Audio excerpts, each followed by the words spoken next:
सारा राज्य में प्रबल शीतर लहरी जारी रही चारिआडे प्रबल थंडा आभ्यंतरीण अंचल अवस्था असंभाल शीतर साधारण जीवन यात्रा व्याहत होती। शिमिलीपाल अभयारण्य सर्वनिम्न तापमात्रा 1 डिग्री को खसीथिबा कहुछि। उपर बारकमड़े 1 डिग्री, नौणारे 4, चहलारे 3, बरहीपाणी 5, गुरुगुड़िया 6 एवं रामतीर्थरे 10 डिग्री रेकर्ड होइछि। तेज शीतर प्रकोप रे प्रबल जाड़े थरुछि शिमिलीपाल। चलित वर्षर सर्वनिम्न 1 डिग्री तापमात्रा शिमिलीपाल अभयारण्य छुईंथिबा रेकर्ड करा जायछि। तेज समग्र मयूरभंज जिल्ला रे प्रबल थंडा अनुभूत हेउथिबारु साधारण जीवन प्रभावित होउछि। गत राति सर्वनिम्न तापमात्रा 1 डिग्री सेल्सियस रेकर्ड होइथिबा शिमिलीपाल व्याघ्र संरक्षण प्रकल्प क्षेत्र निर्देशक तथा आंचलिक मुख्य वन्यप्राणी संरक्षक डॉक्टर प्रकाश चांद गोगिनेनी सूचना दैछन्ति। शिमिलीपाल अभयारण्यर उपर बाराकामुड़े सर्वनिम्न 1 डिग्री तापमात्रा छुईंथिबा बेले चहलारे 3 डिग्री, नौणारे 4 degree, Barehipani 5 degree, Ramatirtha 10 degree, Gudugudia 6 degree, Kiajharia 10 degree Celsius तापमात्रा रेकर्ड करा जायछि। शिमिलीपाल अभयारण्य पर्वतमालार अनेक स्थान में प्रबल जाड़ कारण सोमवार सकाळु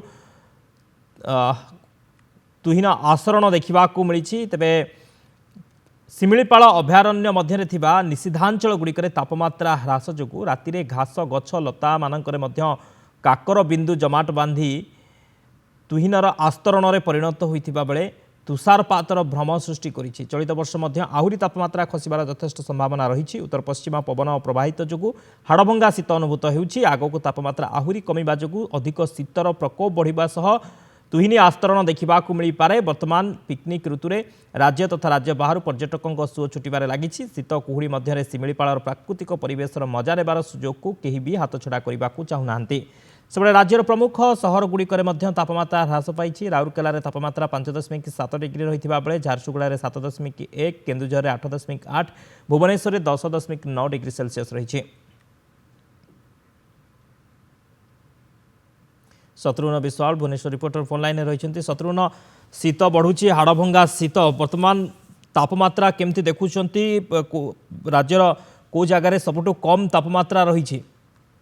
देखो सारा राज्य में वर्तमान जाड़ अनुभूत होती। विशेषकर आभ्यंतरीण ओडिशार अधिकांश सहर तापमात्रा 10 डिग्री किंबा ताठारु कम रही।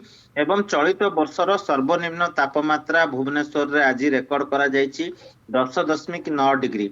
से बेले जदि आपण देखिबे तबे राउरकेला रे सबुठारु कम तापमात्रा 5.7 डिग्री रेकर्ड करा जायछि। से बेले झारसुगुड़ा रे 7.1 एवं केन्दुझर रे 8.8 डिग्री तापमात्रा रेकर्ड करा जायछि। ये होछि आज दिनर सर्वनिम्न तापमात्रा रही राज्यर यही सहर गुड़िक। एवं जेहेतु वर्तमान आपण देखिबे पाखापाखि स्वाभाविक ठारू 4 ରୁ 6 डिग्री पर्यंत तापमात्रा कमिछि। जेहेतु उत्तर पूर्व भारत रु ठंडा पवन राज्य को प्रवाहित होछि एवं पाग मुक्त सुखिला रही।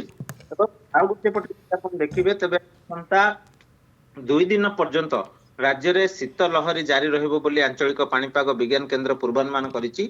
आज 3टी सहर को शीत लहरी पे येलो अलर्ट जारी कर जायछि। सुंदरगढ़, झारसुगुड़ा और अनुगुल ये जो जिला रही जिले में तापमात्रा 10 डिग्री रु तले रहिबो। स्वाभाविक ठारू 6 ରୁ 7 डिग्री पर्यंत तापमात्रा कम रहिबा सहित हाड़भंगा जाड़ अनुभूत हबो एवं एथिपाई सतर्कता जारी करिछि आंचलिक पाणीपाग विज्ञान केन्द्र। विशेषकर वयस्क एवं छोट शिशु को यथा संभव बा पदक्षेप आवश्यक पदक्षेप ग्रहण करने कहा जायछि।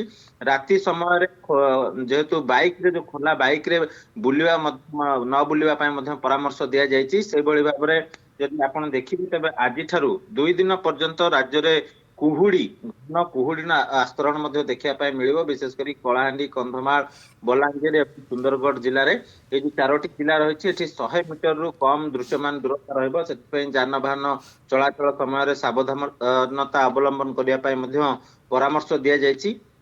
आसंता काली पर्यंत राज्य में यही शीत लहरी जारी रहिबो।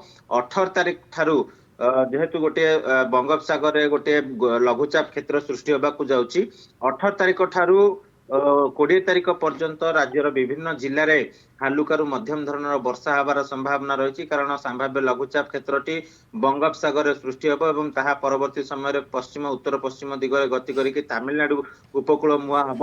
ଯଦିଓ ତାର ସିଧାସଳଖ ପ୍ରଭାବ ଓଡିଶା ଉପରେ ନାହିଁ କିନ୍ତୁ ଦକ୍ଷିଣ ଓଡିଶା ସମେତ ଉପକୂଳ ଓଡିଶାର ପୁରୀ ଖୋର୍ଦ୍ଧା ଗଞ୍ଜାମ ନୟାଗଡ଼ ଗଜପତି ରାୟଗଡା ମାଲକାନଗିରି କୋରାପୁଟ ଓକେ। ଏସବୁ ଜିଲ୍ଲାରେ ପଡିବ। ତା ସହିତ 20 ତାରିଖ ବେଳକୁ ମଧ୍ୟ କଳାହାଣ୍ଡି କନ୍ଧମାଳରେ ହାଲୁକାରୁ ମଧ୍ୟମ ଧରଣର ବର୍ଷା ନେଇକି ପୂର୍ବାନୁମାନ କରିଛି ଆଞ୍ଚଳିକ ପାଣିପାଗ ବିଜ୍ଞାନ କେନ୍ଦ୍ର ଏବଂ 18-19 ତାରିଖ ଠାରୁ ରାଜ୍ୟରେ ତାପମାତ୍ରା ହ୍ରାସ ବଢିବ ବିଶେଷ କରି 3 ରୁ 5 ଡିଗ୍ରୀ ପର୍ଯ୍ୟନ୍ତ ତାପମାତ୍ରା ବଢିବ କାରଣ ସିଷ୍ଟମ ପ୍ରଭାବରେ ଜଳୀୟ ବାଷ୍ପପୂର୍ଣ୍ଣ ବାୟୁ ରାଜ୍ୟକୁ ପ୍ରବେଶ କରିବ ଯାହା ଫଳରେ କି କିଛି ସ୍ଥାନରେ କୁହୁଡି ଅନୁଭୂତ ହବ କିନ୍ତୁ ଯୋଉ ଭଳି ଭାବରେ ବର୍ତ୍ତମାନ ହାଡଭଙ୍ଗା ଶୀତ ବା ଶୀତ ଲହରୀ ଜାରି ରହିଛି 3ଟି ଜିଲ୍ଲାରେ ଯେମିତିକି ଝାରସୁଗୁଡା ସୁନ୍ଦରଗଡ଼ ଏବଂ ଅନୁଗୁଳ ଏ ଯୋଉ ଶୀତ ଲହରୀରେ ଟିକେ କମି ଆସିବ ଏବଂ ବିଶେଷ କରି 20 ତାରିଖ ପର୍ଯ୍ୟନ୍ତ ରାଜ୍ୟରେ ଯେହେତୁ ହାଲୁକା ବର୍ଷା ରହିବ ଏବଂ କୋହଲା ପାଗ ମଧ୍ୟ ରହିବ ବିଶେଷ କରି ଉପକୂଳବର୍ତ୍ତୀ ଓଡିଶାର ସମସ୍ତ ଜିଲ୍ଲାରେ କୋହଲା ଲାଗି ରହିବ ତେଣୁ ତା ପ୍ରଭାବରେ ତାପମାତ୍ରା ଟିକେ ବୃଦ୍ଧି ହବ ଏବଂ ପରବର୍ତ୍ତୀ ସମୟରେ ପୁଣି ଜାଡ ନେଇକି ଆକଳନ କରାଯାଇଛି କାରଣ ଇଏ ଚଳିତ ବର୍ଷର ପ୍ରଥମ ସ୍ପେଲ ଜାଡ ଯୋଉଥିରେ କି ତାପମାତ୍ରା ପାଖାପାଖି 5 ରୁ 6 ଡିଗ୍ରୀ ପର୍ଯ୍ୟନ୍ତ ଖସିଛି ବୋଲି ଆଞ୍ଚଳିକ ପାଣିପାଗ ବିଜ୍ଞାନ କେନ୍ଦ୍ର ପକ୍ଷରୁ ସତର୍କ କରାଯାଇଛି। ଶକ୍ତି ବହୁତ ବହୁତ ଧନ୍ୟବାଦ ଶତ୍ରୁଘ୍ନ ସମସ୍ତ ସୂଚନା ପାଇଁ।